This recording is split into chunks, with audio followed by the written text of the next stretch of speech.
Tuhan membenci pengajar sesat yang tidak sesuai apa yang difirmankan Tuhan dalam kitab suci.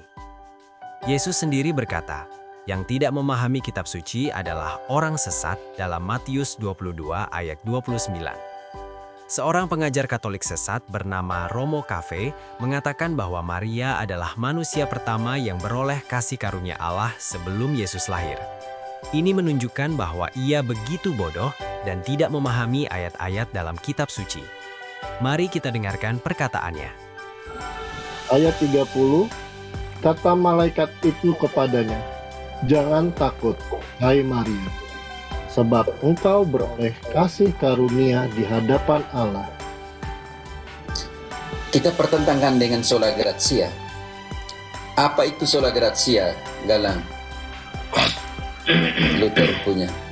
Teman-teman, apa itu sola gratia? Ya, oleh kasih karunia. Kasih karunia. Keselamatan hanya oleh kasih karunia. Kalau dalam kita bandingkan dengan Maria, pribadi pertama yang selamat hanya karena kasih karunia siapa?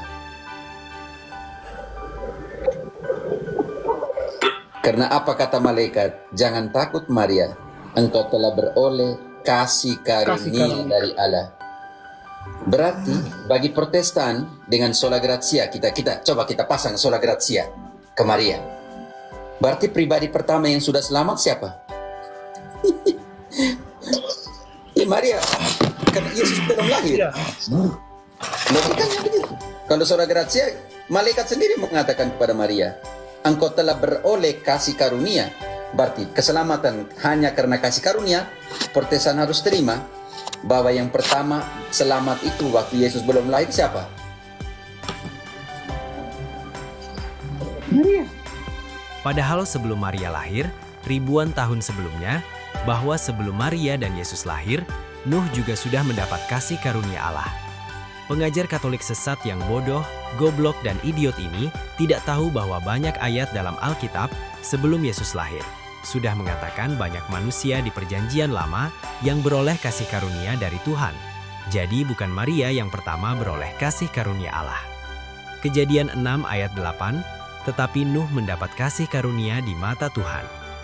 Keluaran 33 ayat 17, berfirmanlah Tuhan kepada Musa, juga hal yang telah kau katakan ini akan kulakukan, karena engkau telah mendapat kasih karunia di hadapanku, dan aku mengenal engkau.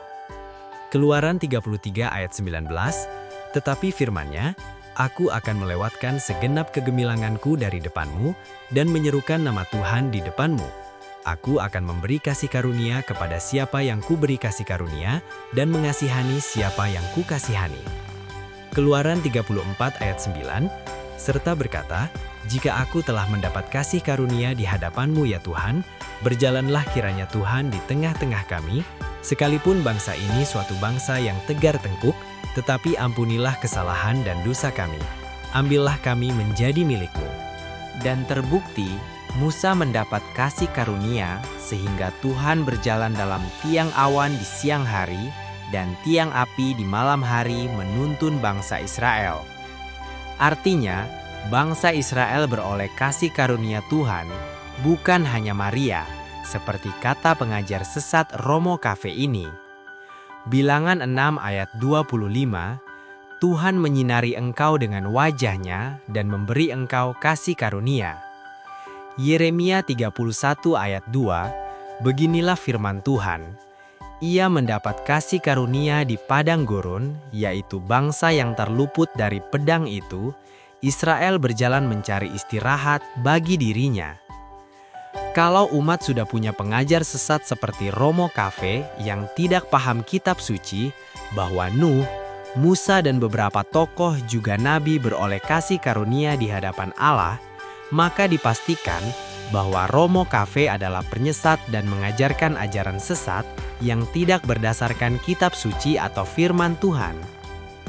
Yesus berkata dalam Matius 24 ayat 4-5, jawab Yesus kepada mereka, waspadalah supaya jangan ada orang yang menyesatkan kamu, sebab banyak orang akan datang dengan memakai namaku dan berkata, akulah Mesias, dan mereka akan menyesatkan banyak orang.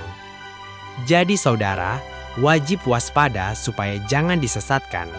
Mintalah bimbingan Tuhan lewat Roh Kudus dalam doa kepada Tuhan kita Yesus Kristus. Shalom, Tuhan Yesus memberkati saudara.